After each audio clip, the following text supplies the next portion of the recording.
possibilities. Now, I also want to talk about Rush Limbaugh's wedding. First of all, I wish him well.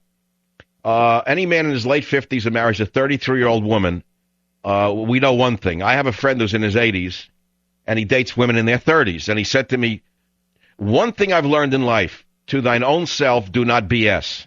You know, he reversed it. He said, let me put it to you this way. They don't date me for my body. He also happens to be very wealthy. So he's a funny guy. He knows where it's at. So everyone knows it's a gold digger thing. We all know that. That's okay. That's not the first time we've seen a thing like this. The odd part about Limbaugh's wedding was that he would choose Elton John to perform.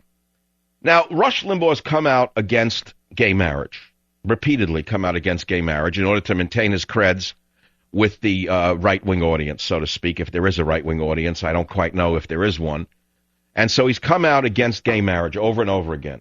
And yet he hires Elton John to sing at his wedding. I found that to be bizarre, and I want to ask you a question. I want to leave it to you, okay? Do you think Rush Limbaugh discredited himself by hiring Elton John to sing at his wedding? And I want to reverse it now. If you are gay or you support gay marriage, do you feel Elton John discredited himself by singing at Rush Limbaugh's wedding? The reason I ask it is this.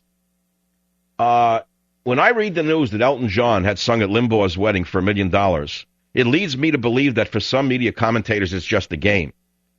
To me, Rush Limbaugh hiring Elton John to sing at his wedding is the equivalent of Keith Olbermann having David Duke perform the service at his wedding, or Rachel Maddow marrying her girlfriend and having George W. Bush perform the ceremony. Or what if Nancy Pelosi bought lasagna from Mussolini's ravioli shop? Or what if you woke up and read that Paul McCartney got oral surgery from a KKK dentist in Alabama? Or that Chris Matthew would get his few remaining hairs cut by Joran van Vandersloot?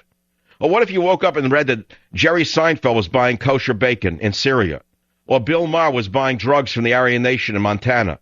Or that Rahm Emanuel was buying bullets from a neo-Nazi reloader in Montana? Or what if you read that Michael Savage was going to get his teeth done by Obama's Kenyan uncle? Or that what if you read that Nancy Reagan hired Madonna to perform the funeral service for Ronald Reagan?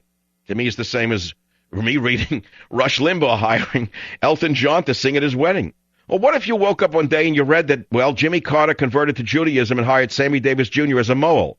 Or that Bill Clinton took on a public vow of celibacy and was officiated by Pope Benedict?